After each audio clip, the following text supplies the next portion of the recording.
Oh, why hello there, and welcome to Frank Reads. I'm Frank Hasenmuller, and I've been reading some of my favorite stories lately, and I thought I'd share them with you. I enjoy them, and I hope you will too. Today we are reading Chapter 11 of Alice's Adventures in Wonderland, one of the most popular children's books ever written. I do urge you to watch chapters 1 through 10 before you watch this one. So let's dive on into Chapter 11, Who Stole the Tarts?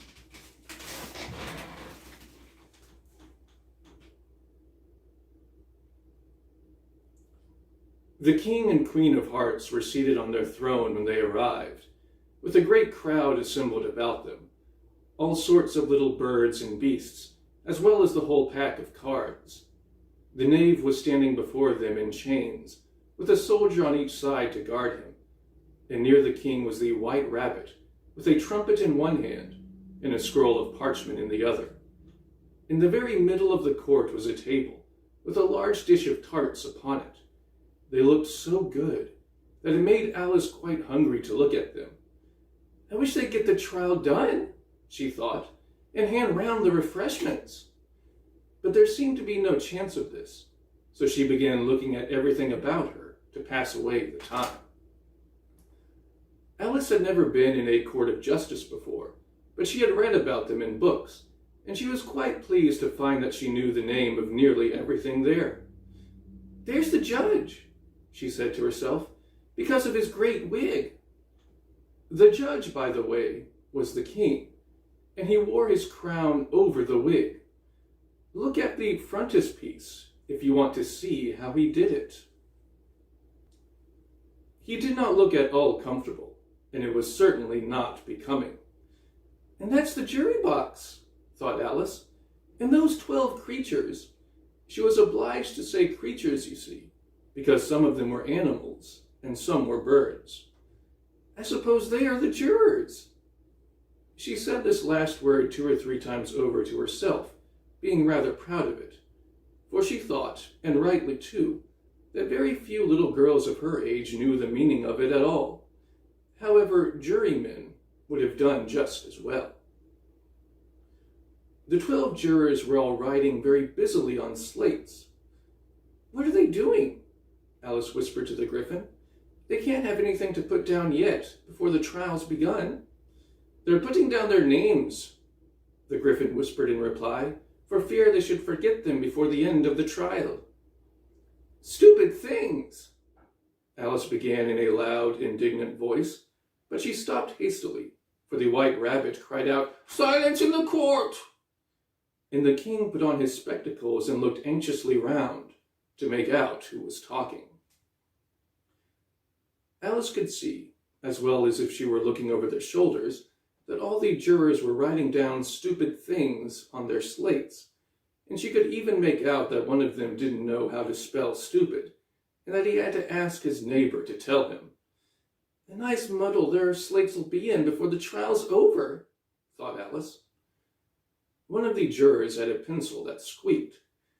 This, of course, Alice could not stand, and she went round the court and got behind him, and very soon found an opportunity of taking it away. She did it so quickly that the poor little juror, it was Bill the lizard, could not make out at all what had become of it. So, after hunting all about for it, he was obliged to write with one finger for the rest of the day, and this was of very little use, as it left no mark on the slate. "Herald, read the accusation," said the king. On this, the white rabbit blew 3 blasts on the trumpet, and then unrolled the parchment scroll, and read as follows. "The Queen of Hearts, she made some tarts, along a summer day. The Knave of Hearts, he stole those tarts, and took them quite away." "Consider your verdict," the king said to the jury. "Not yet, not yet," the rabbit hastily interrupted. "There's a great deal to come before that." "Call the first witness," said the king, and the white rabbit blew 3 blasts on the trumpet and called out, "First witness!" The first witness was the Hatter. He came in with a teacup in one hand and a piece of bread and butter in the other. "I beg pardon, your majesty," he began, "for bringing these in. I hadn't quite finished my tea when I was sent for." "You ought to have finished," said the king. "When did you begin?" The Hatter looked at the March Hare, who had followed him into the court, arm in arm with the Dormouse. 14th of March, I think it was," he said. 15th, said the March Hare. 16th, added the Dormouse. "Write that down," the king said to the jury, and the jury eagerly wrote down all 3 dates on their slates, and then added them up and reduced the answer to shillings and pence. "Take off your hat," the king said to the Hatter. "It isn't mine," said the Hatter. "Stolen!" the king exclaimed, turning to the jury, who instantly made a memorandum of the fact. "I keep them to sell," the Hatter added as an explanation. "I've none of my own. I'm a hatter." Here the queen put on her spectacles and began staring at the Hatter, who turned pale and fidgeted. "Give your evidence," said the king, "and don't be nervous, or I'll have you executed on the spot." This did not seem to encourage the witness at all. He kept shifting from one foot to the other, looking uneasily at the queen, and in his confusion he bit a large piece out of his teacup instead of the bread and butter. Just at this moment Alice felt a very curious sensation, which puzzled her a good deal, until she made out what it was. She was beginning to grow larger again, and she thought at first she would get up and leave the court, but on second thoughts she decided to remain where she was as long as there was room for her. "I wish you wouldn't squeeze so," said the Dormouse, who was sitting next to her. "I can hardly breathe." "I can't help it," said Alice very meekly. "I'm growing." "You've no right to grow here," said the Dormouse. "Don't talk nonsense," said Alice more boldly. "You know you're growing too." "Yes, but I grow at a reasonable pace," said the Dormouse. "Not in that ridiculous fashion." And he got up very sulkily and crossed over to the other side of the court. All this time the queen had never left off staring at the Hatter, and just as the Dormouse crossed the court, she said to one of the officers of the court, "Bring me the list of singers in the last concert." On which the wretched Hatter trembled so that he shook both his shoes off. "Give your evidence," the king repeated angrily, "or I'll have you executed whether you're nervous or not." "I'm a poor man, your majesty," the Hatter began in a trembling voice, "and I hadn't begun my tea, not above a week or so, and what with the bread and butter getting so thin, and the twinkling of the tea—" "The twinkling of the what?" said the king. "It began with the tea," the Hatter replied. "Of course twinkling begins with a tea," said the king sharply. "Do you take me for a dunce? Go on." "I'm a poor man," the Hatter went on, "and most things twinkled after that. Only the March Hare said—" "I didn't," the March Hare interrupted in a great hurry. "You did," said the Hatter. "I deny it," said the March Hare. "He denies it," said the king. "Leave out that part." "Well, at any rate, the Dormouse said," the Hatter went on, looking anxiously round to see if he would deny it too. But the Dormouse denied nothing, being fast asleep. "After that," continued the Hatter, "I cut some more bread and butter." "What did the Dormouse say?" one of the jury asked.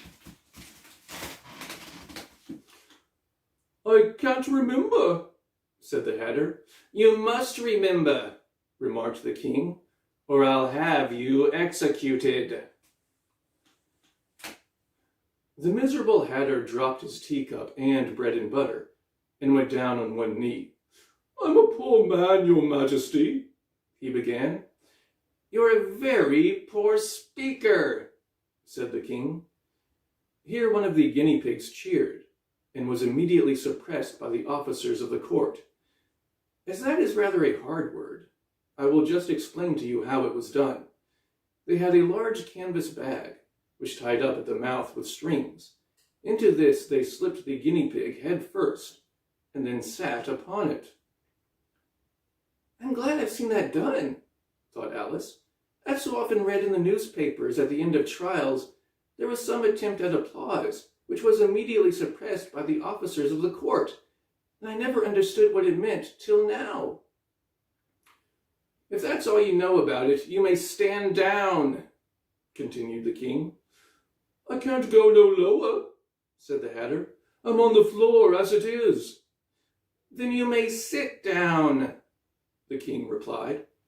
Here the other guinea pig cheered, and was suppressed.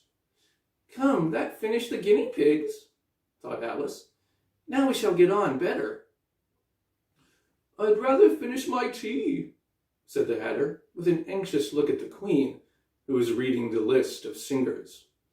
"You may go," said the king, and the Hatter hurriedly left the court, without even waiting to put his shoes on. "And just take his head off outside," the Queen added to one of the officers, but the Hatter was out of sight before the officer could get to the door. "Call the next witness," said the king. The next witness was the Duchess's cook. She carried the pepper box in her hand, and Alice guessed who it was even before she got into the court, by the way the people near the door began sneezing all at once. "Give your evidence," said the king. "Shan't," said the cook. The king looked anxiously at the White Rabbit, who said in a low voice, "Your Majesty must cross-examine this witness." "Well, if I must, I must," the king said with a melancholy air, and after folding his arms and frowning at the cook till his eyes were nearly out of sight, he said in a deep voice, "What are tarts made of?" "Pepper, mostly," said the cook. "Treacle," said a sleepy voice behind her.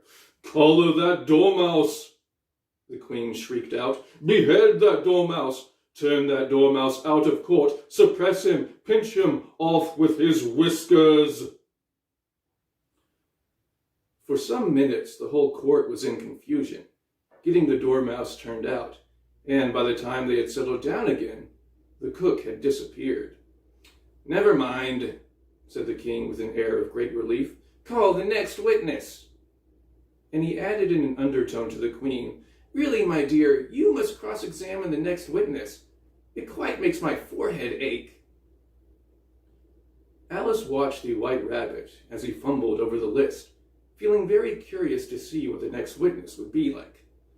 "But they haven't got much evidence yet," she said to herself.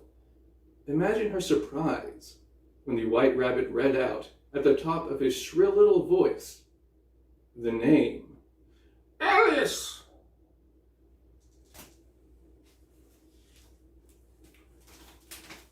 Well, that's chapter 11 of Alice's Adventures in Wonderland. I hope you enjoyed it, and I know I did. And I hope you'll join me next time for the 12th and final chapter. So until then, keep reading.